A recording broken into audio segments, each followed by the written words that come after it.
Beast Marketing Show. I've got my new prop going here, Cheryl. Now, listen, we got you one as well, but you know, this one hasn't got lipstick on it yet. I'll be marking mine. What are you using there? I'm using the good old go-to Hockey Mom mug, my favorite. All right, way to go. Maybe you'll wear your helmet on another episode. Now, listen, today we want to talk about things that business-to-business sales and marketers are doing, given the adversity.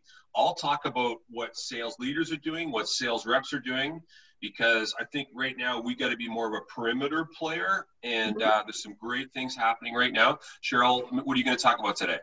I want to talk a little bit about how your communications and your messaging on all levels needs to shift if it hasn't already. And then we're going to talk about some opportunities. We've had some really good conversations with our customers and clients over the last few days, and we have some really great ideas to share on what our customers are doing to get into and involve themselves in these virtual communities. And, you know, just for what it's worth, we try to be clean with you guys. I think there are people doing some great things right now. Now, here's what I'm talking about, okay? Here's what's going on. Social distancing, if you're following me on LinkedIn, equals virtual selling, hence today's show. Now, for those of you that might be new to virtual selling, can I play a little video here? Because this little baby, I think, is going to resemble what you're going to be like once you give this a test drive.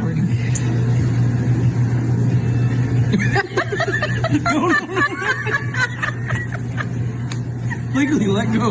Let go. Let go. You got a helping wrist.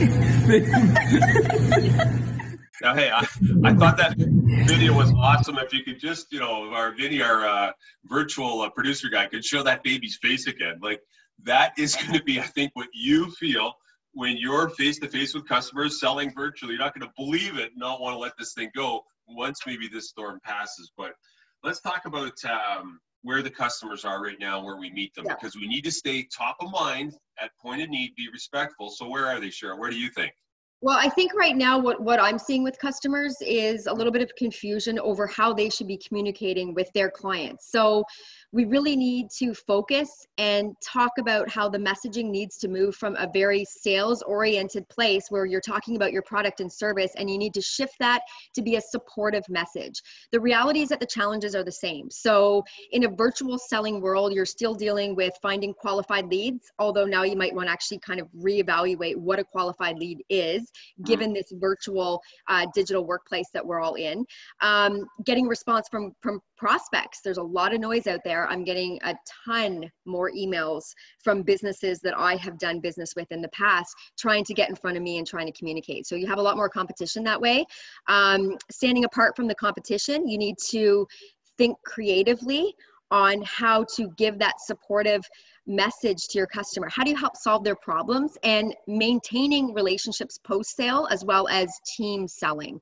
Can you connect with another team member or another rep that can potentially act as sort of a mentor to you, and how can you help support each other? So Cheryl, I mean, let's share candidly what people are doing right now. They're doing a lot more online presentations with customers. They're inviting vendors in to participate in these things. And I would argue, okay, and our viewers may disagree, and I'm okay with that, but I would say customers may have, in fact, more time in the next few days, weeks, et cetera, to actually look at alternatives to their current state when they're working from home. And we believe, just so you know, you viewers right now, that in the B2B setting, LinkedIn is going to explode. And when I talk about what to do, and my suggestions respectfully, we got to get active in a supportive role, like Cheryl's saying here, educational, and you know, I know there's differing opinions I'm seeing on social media.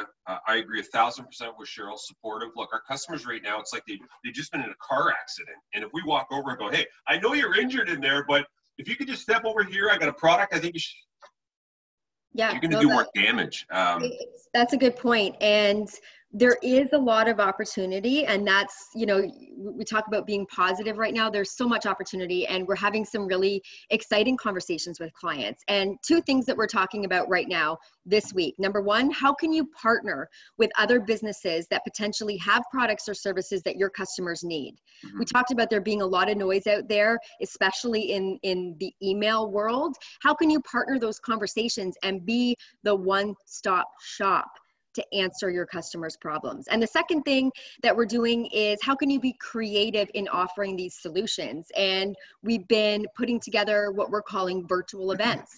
What is a virtual event? A virtual event is essentially an online interaction with a bunch of people. And there's a lot of benefit right now because you're actually not restricted geographically. You can bring people in from all over the world to participate in these virtual events. You need to be creative. Can you bring in a special guest? Can you offer an incentive?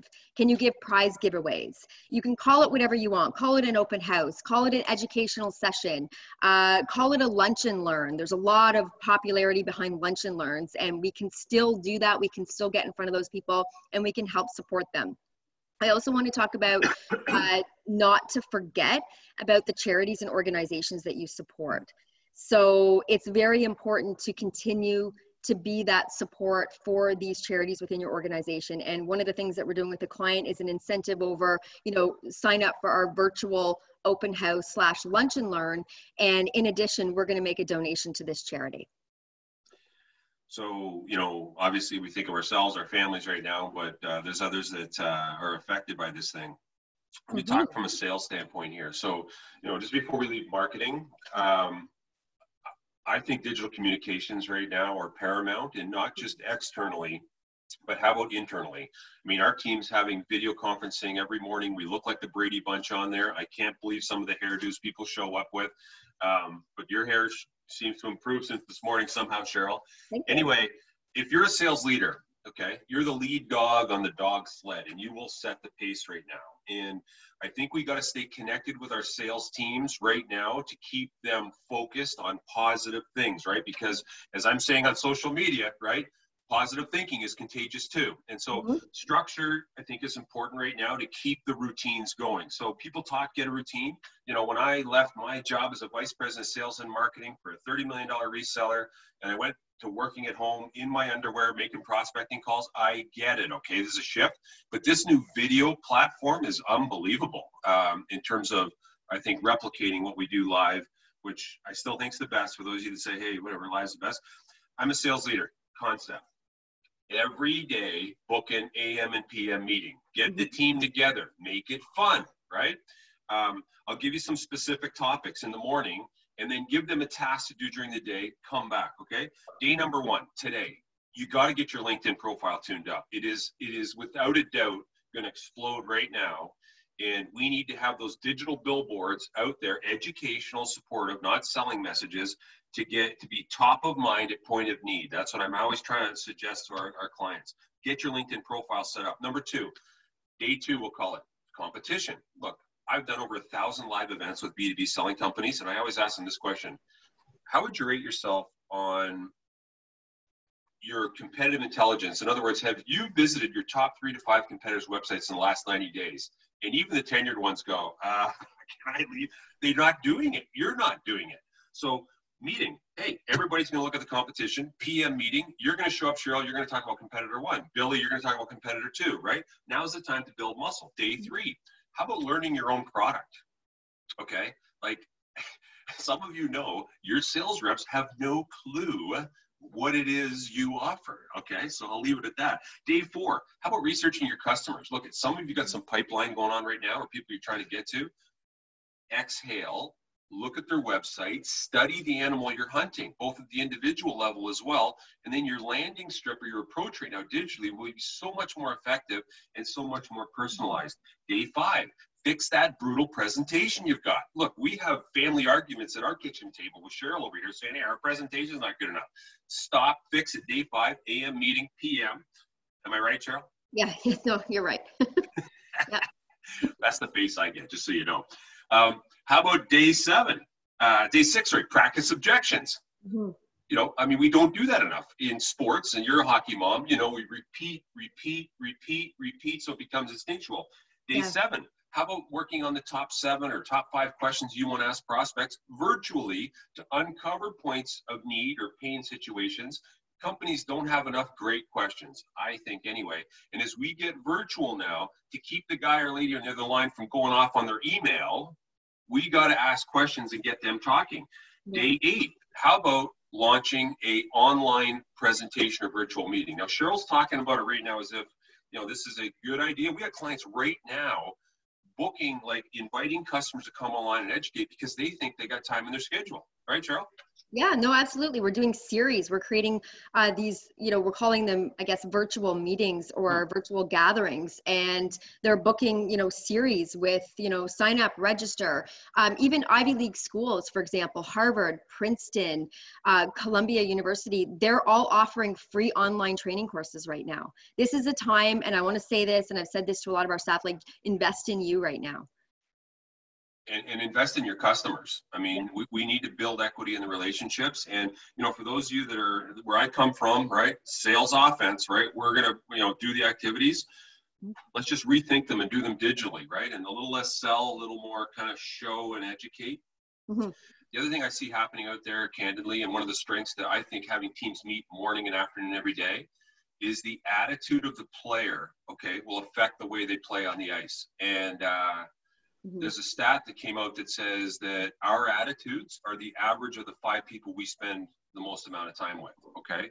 And so if we've got someone in our ear, right, coming down into our basement office or whatever going, hey, can you believe this? Like whatever it is, your teammate texting you going, find the positive people, hang with them. You know, a junior rep out of New York City sent me a comment on a post yesterday. What do I do if I'm a young rep? Okay. One of my responses was, find out what the top ones are doing. Success leaves clues, okay? And I talk about that online, whether it's me or whoever else, Cheryl, you follow.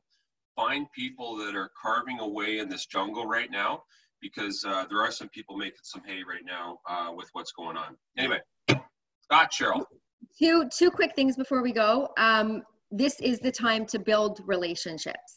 This is the time that the relationship you build now with your customers will be very long lasting. And number 2, to your point, surround yourself with other companies, other businesses that are doing the right thing. Those are my two. We all know what the right thing is. The reality, Cheryl, is some people have this 30-day quota thing. And I think we got to just suck it up right now and do the right thing, plant the seeds. And, you know, we just want you guys to know as viewers, we're committed to continue this show. We want to support you guys. If you've got a best practice that you're doing, please share it with us.